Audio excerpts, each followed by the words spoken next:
Riverwest is weird. A very specific kind of weird, a community-orientated weird. Take, for example, the Riverwest 24 bike race, affectionately referred to as the People's Holiday.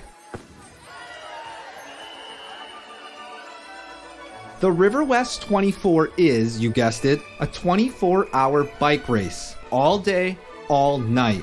Organizers started it in 2007 as a volunteer-run event to encourage residents to go outside, engage with their community, to raise bike safety awareness, and create enthusiasm for the neighborhood. It's also a giant party with real Burning Man vibes. During the last weekend of July, thousands of cyclists, most of whom compete in teams, take turns doing laps along the route, making sure to hit up designated checkpoints along the way to mark progress. And then there's the optional bonus checkpoints, which are usually an activity riders can do to add extra laps to their tally. This is the community-orientated weirdness I was talking about. Past bonus checkpoints have included, and I'm just going to list them off here, getting inked with the real tattoo of that year's unique Riverwest 24 logo, a barber's choice haircut, which meant you were getting a bad haircut, a tutorial on how to use the overdose reversing drug Narcan, a river cleanup, glow badminton, roller skating dance parties, poetry writing, belly dancing lessons, street chalking, throwing paper airplanes through fiery hoops, pottery making, writing a letter about racial injustice to a policymaker, even donating minstrel products to a local organization. And all of this, it comes together to create a real sense of family and camaraderie that you won't find in any other city or neighborhood. So viva la Riverwest! I'm Scottie Lee Myers, and you're listening to my third and final Chronica for our inter-season series here at Speaking Of, a podcast by Milwaukee PBS. All right, y'all, let's get a little weird. Cue the theme music.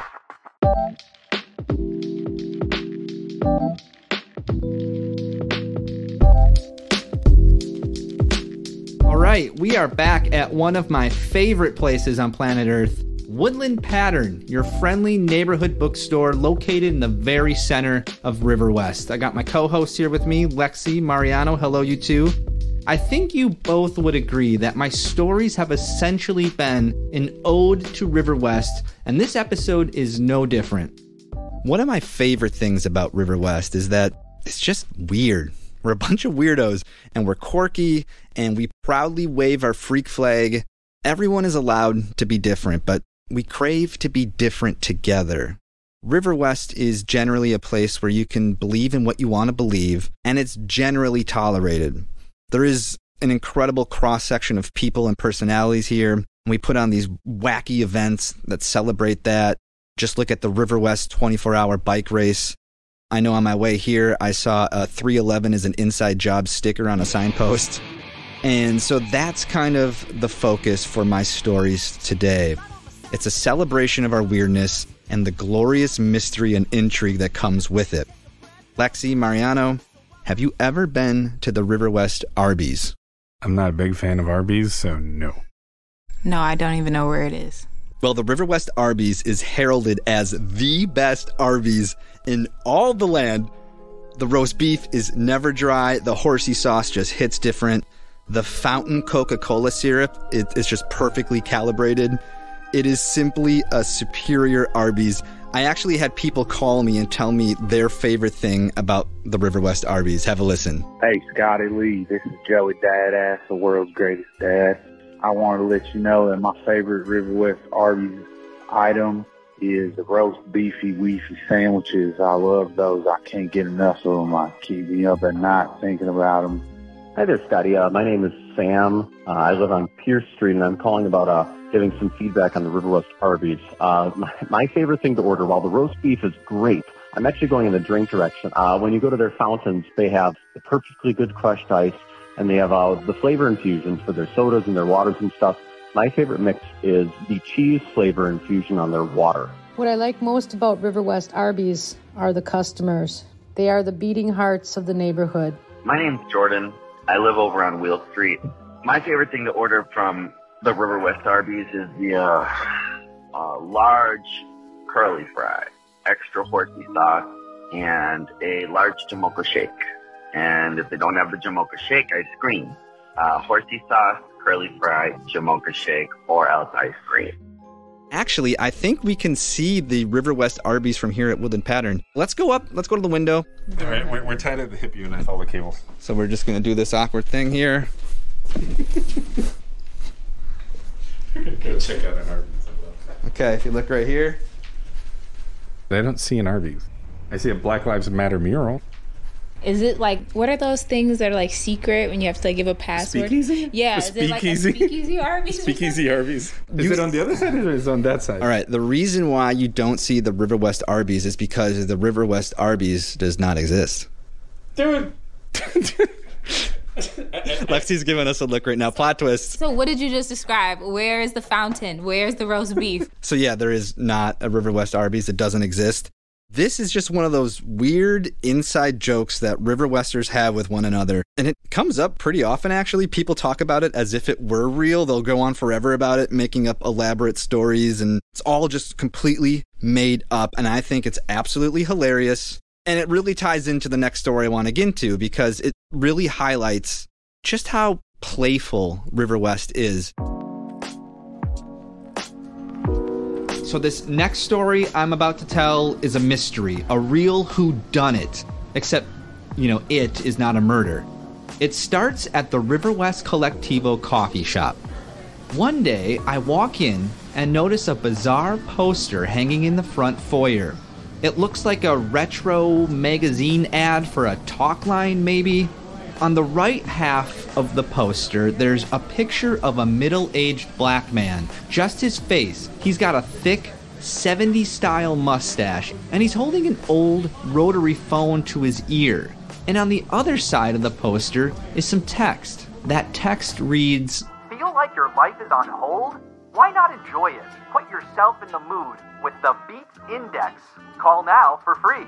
Feeling remorseful? Call 414-877-4896. Feeling melancholy? Call 414-485-9953. Feeling lonesome? Call 414-495-0449. Feeling overlooked? So that's weird, right? And I just kept thinking about this strange vintage talkline poster. I had so many questions. Who made it? Is it sincere? Is it some kind of prank, an art project, a guerrilla marketing campaign, some clever PSA? So naturally, the next step was to dial the numbers and see who or what was on the other end. You are currently caller number 11. Waiting to speak with a representative. Thank you for your patience.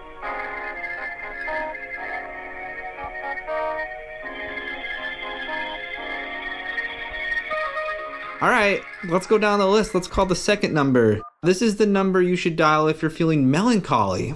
So let's call that up.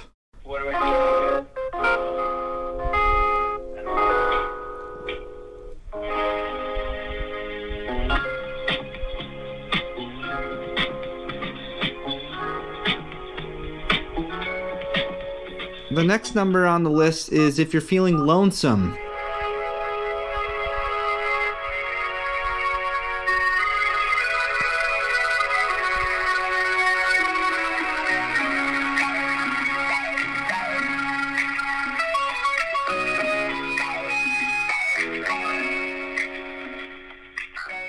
These are some funky jams. I love it. It sounds like it's out of the 70s or something, like this really lo-fi, fuzzy, warm 70s rock. The last number on this list is if you're feeling overlooked. So this is the fourth and final number. We're going to give it a call. Thank you for calling Milwaukee Precision Machining. This call may be recorded for quality assurance. You have reached Milwaukee Precision Casting. Our offices are now closed. To leave us a message in our general mailbox, please press 0 or remain on the line. Thank you. What does it mean? Why? What the is going on? Ah, the plot thickens. Milwaukee Precision Machining. It's apparently located by the airport. A quick Google search tells me it's a custom precision machine shop that specializes in, quote, close tolerance CNC machining, turning, and milling. I don't know what any of that means, and I definitely don't know why their number is on this poster. So I gave them a call. Thank you for contacting Milwaukee Precision Casting, the premier foundry in the investment casting industry. You too can take advantage of Milwaukee. This is Ashley. How can I help you? Yeah, hi Ashley. My name is Scottie Myers. I work at Milwaukee PBS. I have sort of a strange question and inquiry for you. So I proceeded to lay out the story, and I felt like an absolute crazy person explaining it all. Luckily, Ashley was very patient with me, but she didn't know anything about it. I have no idea. Oh my God. We did not do that. So it was back to square one. It was time to do some intense Googling. Let's type that in. Beat index. Should I add Milwaukee? We'll just see what comes up. I am looking at a Facebook page called The Beat Index, and the profile image and the header image are very much in the style of the flyer. So this is definitely where we want to be. I found the name and contact info for the creator of the Beat Index Facebook page, and before you know it, I was heading to Company Brewing in Riverwest to meet someone who I hope would have some answers. My name is Harrison Colby. I've played in bands for as long as I've lived here. I've lived here for about 11 years now, and I've been in the Delphines, No-No, Sex Scenes, Chit Chat. Yeah, and then that led to the Beat Index, which I'm working on now. But I'm also a graphic designer. Harrison Colby grew up in Richmond, Virginia. He came to Milwaukee as a young man with a girlfriend who had enrolled in a graduate school program at the University of Wisconsin-Milwaukee, UWM. When they broke up, Harrison decided to stay. But after living here and then like doing music, and then how Milwaukee loves Milwaukee, and if you're doing something cool, then they will lift you up and they'll just be really into what you're doing. That was something that I didn't get on the East Coast. He's now happily engaged and just recently bought a house in Riverwest, a neighborhood that he says nurtures his creativity. Even as close as like 9 months ago, all of my friends lived here, and they were all musicians or artists or sculptors or painters, and I've always felt that like Riverwest like really loved its artists, really loved bolstering them up, and that's why I love living here. The quarantine presented an opportunity for Colby to finally pursue a solo music project that he's been thinking about for years. I used to work at a call center, and I was really into the idea, because I listened to a lot of hold music when I was working at the call center, and I was like, man, it would be really cool to make a hold music album. And then that was just kind of in my head for like 5 years. And then when COVID hit, I'm like, oh, the whole world's on hold. And then my personal soundtrack to COVID was The Carpenters, and like the most schmaltzy, like cheesy 70s, because that was like, this sounds like the world is over. Yeah. It's just like, this is my Armageddon soundtrack. And then I'm like, wait a second, those make perfect sense together. It's a good like, marriage. Like soft rock and hold music. So I made a soft rock hold music album. After creating the album, he put his graphic design skills to use, designing a series of posters that he hung around town, including the one I saw at Collectivo. And then he set up a series of local phone numbers that would go straight to voicemail and play a track from his album at full length. But why did one of his numbers take me to Milwaukee Precision Machining? I was like, whoever created this actually works at Milwaukee Precision Casting and wants me to call. Right. But that's not the case. No, it was a typo. It was a typo. I think it's like Bob Ross, in PBS spirit, happy accidents, man. Yeah. But now that you mention it, though, like overlooked, it's kind of perfect. It is. Yeah. It is. I don't mind it. So, mystery solved. Local musician Harrison Colby did it. A simple typo explains the red herring that got us to Milwaukee Precision Machining. Of course it was something so simple.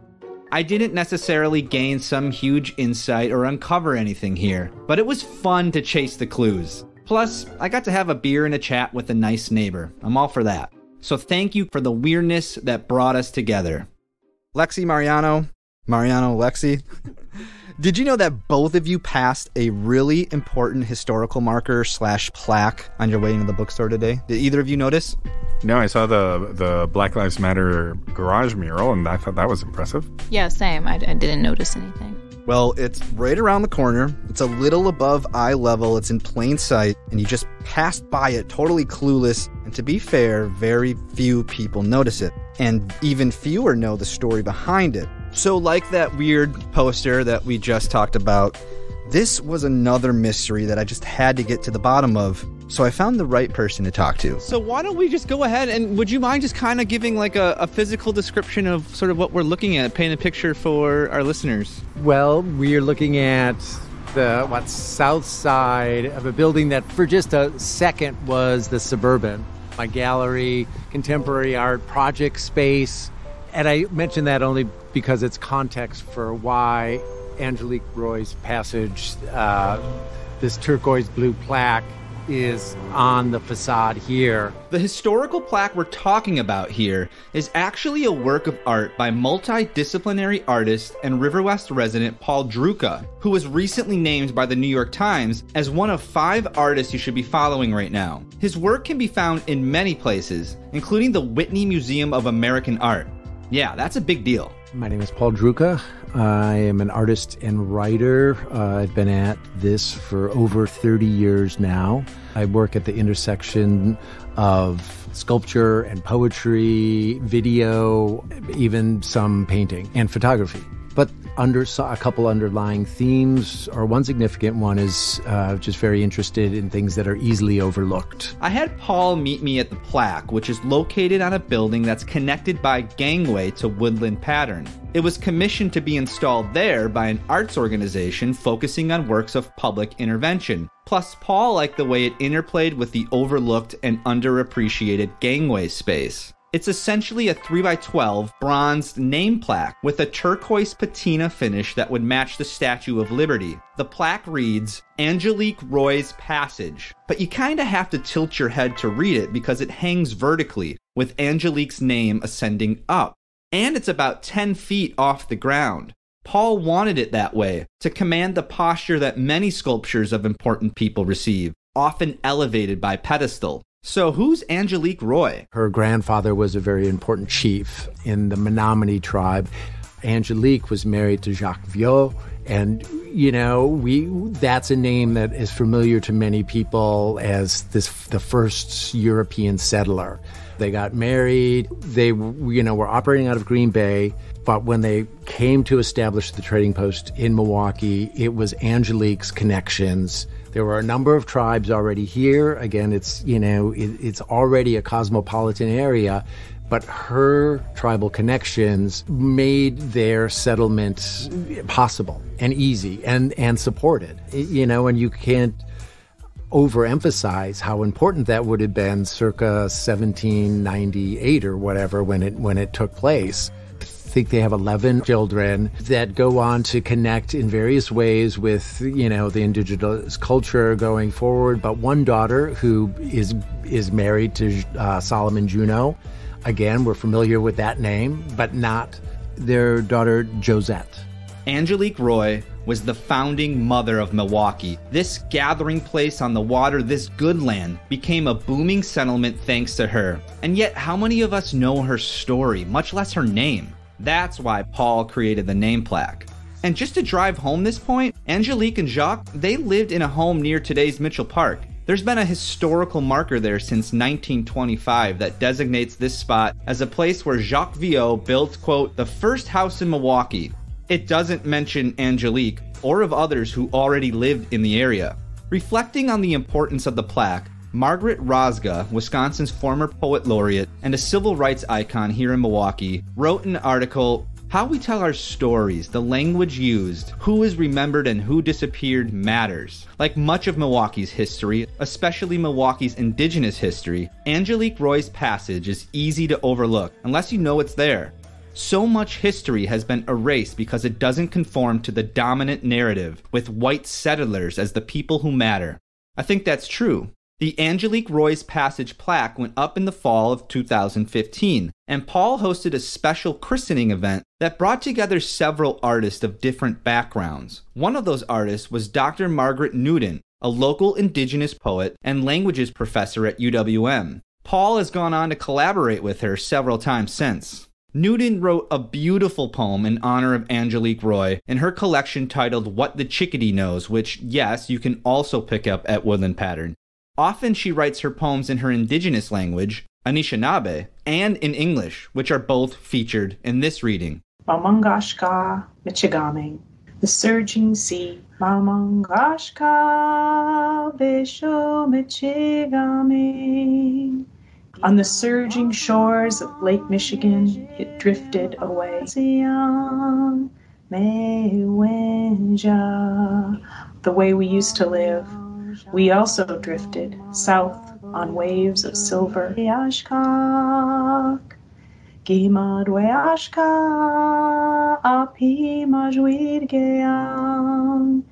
heard the swell as our life began together.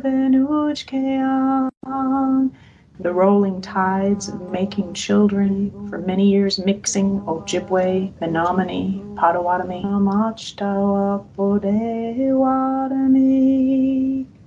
Then, on waves of trade, the earth forever changed. And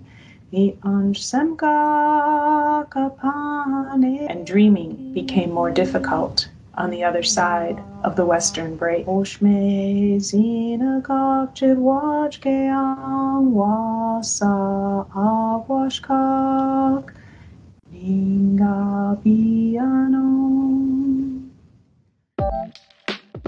I thought that was an appropriate story to close out my Chronica because it's kind of a nice segue into the stories you're going to be telling us in your episodes, right, Lexi?